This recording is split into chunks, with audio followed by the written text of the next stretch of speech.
V današnjih glasbenih minutah pa gostimo pevca, ki se je že v osnovnošolskih letih navduševal nad rockovsko glasbo. Zvest pa je ostaja tudi danes, Andrej Ikica.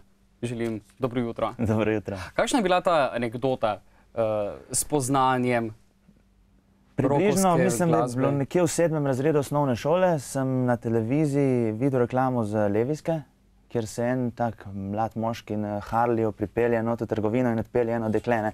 In v zadju je igrala Joker, Steve Miller Banda. In ko sem jaz to pesem slišal, dejansko sem se tako zaljubil v glasbo, to je bila res ljubezen na prvi pogled. Verjetno je bilo potem takoj nakup kitare, akordi. Ne, to ni bilo, ampak sem začel, malo sem oče, tak je tudi to glasbo v mladosti poslušal, malo njegove plošče, tako malo pobrskal po njih in začel to glasbo poslušati. Kasneje pa že nekako v prehodu v gimnazijo sem pa šele se s kitaro nekako srečal, tako da malo je bilo vmes pavzice. No. Veliko je mladih fantov in deklet vzame v roko kitaro, se nauči 4, 5, 6 akordov, torej da zna nekaj skladb zaigrati, ampak to še ne pomeni, da vsi želijo biti glasbeniki, ne? In vsi nastopati. Kaj se potem zgodi? Kje je tista prelomna točka, ko ste si pa vi rekli, tako, zdaj pa želim nastopati, želim biti glasbenik, želim biti pevec, želim, da me ljudje slišijo? Težko je točno povedati, kdaj se je to zgodilo, ne? Jaz se spomnim, ko sem kitaro prijel v roke, se mi je tako čarobno zdelo, ko sem začel neke akorde igrati. S časoma pa jaz sem zelo kreativen in sem začel kar svoje pesmi pisati. Nekako se mi je zdelo suhoparno, da bi preigral tuje komade. In ko sem te pesmi imel nekako finalizirane, preprosto so se začeli tudi nastopi, sodelovanje z ansamblom in tako. Ni bila v meni ena želja, da bi se izpostavil, dejansko sem bolj skozi ustvarjanje v to glasbeno sceno nekako prišel. Ste bili vedno zvesti samo rocku in rock glasbi? Stari rock je izredno me navduševal in me še vedno navdušuje. Sem pa skozi leta pel tudi pri pevskih zborih, kjer sem se srečal tudi z ljudsko glasbo. Pri godbi sem recimo igral bas kitaro, kjer sem se srečal recimo s swingom, jazzom, tudi s kakimi polkami in podobno. V zadnje leta pa dejansko poslušam praktično vse. Glasba je ena univerzalna stvar in je zelo veliko zvrsti, ki je izredno dobrih in kvalitetnih. In tudi danes, oziroma zdaj bomo slišali vaše eno čisto avtorsko rock skladbo. Andrej Ikica in Ko mine ta dan.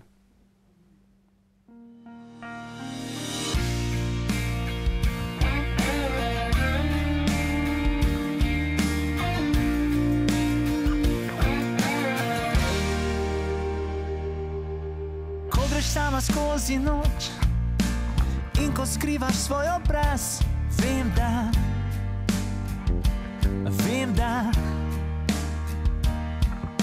In ko poslušaš le zato, da me ne bi slišala, vem, da. Ker praviš, da je čas, da vse se vrti za iste stvari.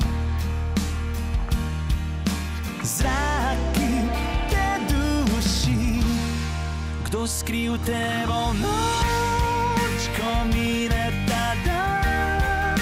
S tabo bil tu, ko sanjaš presan, ko nekdo se ti bo smejal.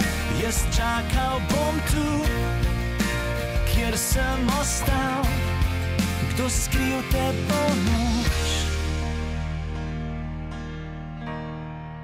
Ko mine ta dan, vse pozabljene stvari, vse, kar vidim, sva le ti in jaz.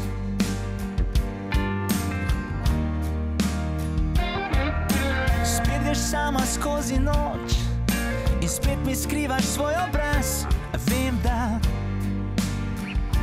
čakal bom za manj. In spet zaboli zrak, ki zaduši to, kar me zaspi. Kdo skril te bo noč, ko mine ta dan. S tabo bil tu, ko sanjaš presan, ko nekdo se ti bo smejal. Jaz čakal bom tu, kjer sem ostal, kdo skril te bo noč. Ko mine ta dan,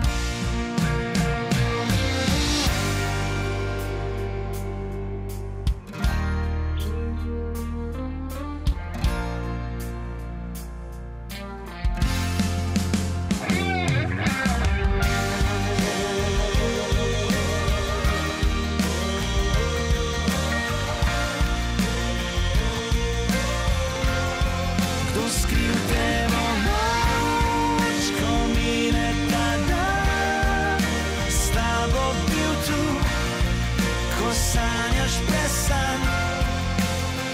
Ko nekdo se ti bo smejal, jaz čakal bom tu, kjer sem ostal.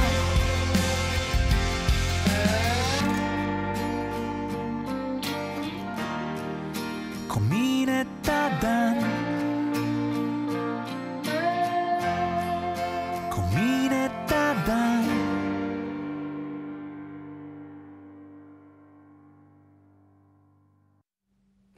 Andrej Ikica in Ko mine ta dan. Andrej, je to morda ponovno poskus preboja na slovensko glasbeno sceno? Kar nekaj časa vas ni bilo, ne? Kaj je bilo 2 leti vmes? Pred 2 letoma in še malo se mi je rodil sinček, ki je nekako, sem vesel tega, je povzročil, da sem se malo distanciral od glasbe, tako neprespane noči pa podobno. Zdaj se pa ponovno vračam. Ni poskus preboja, preprosto je to želja po ustvarjanju. Ustvaril sem novo pesem, ki jo želim predstaviti. Ja, ker 2009 ste bili na Melodijah Morja in sonca, podarovali ste v ogromno zasedbah. Bo tokrat ta skladba, kaj napovedujete za njo? Kako je sploh, je možno kaj napovedati na slovenske glasbene sceni? Težko jaz tudi o teh stvareh ne razmišljam. Sicer odzivi na pesem so zelo v redu, sem tudi po raznih lestvicah radijskih bil, se tudi dosti vrti, ampak jaz o teh stvareh ne razmišljam. Preprosto, jaz sem pesem nekako plasiral, zdaj je moja naloga, da napišem novo, jaz tako gledam, ne? Ustvarjanje znova in znova. Kaj pa, če ni ustreznega feedbacka, ki ga želite morda? Verjetno nekaj pričakujete, ne, ko napišete skladbo, nek odziv, nek feedback, da se prime, zaznavate v bistvu, kaj se dogaja s skladbo, kaj se dogaja z ljudmi, kaj potem pisati, da jim bo še bolj. Če so odzivi odlični, to avtorja izredno veseli. Če pa ti odzivi niso, greš pa preprosto naprej in delaš nove pesmi. Je pa tako v Sloveniji, kljub temu, da imaš mogoče lahko zelo dobro spevno pesem, je še vedno tista komponenta promocije, ki je zelo marketinga, ki je zelo prisotna. Torej na slovenski glasbeni sceni ni nujno vedno, da imaš dobro skladbo, da boš z njo tudi uspel. Ni nujno. Je pa velikokrat... Kdo je to tista kanček na vagi, ki pretehta? So to radijske postaje, so kakšni lobiji? Glasba je vedno ena taka čarovnija, ena taka zmes raznih naključij, preprosto, da imaš dobrega menedžerja, dobro pesem in pa tudi veliko sreče. Lobijev pa ni? Jaz mislim, da niso. Hvala, Andrej Ikica, za pogovor. Veliko uspeha želim. Hvala.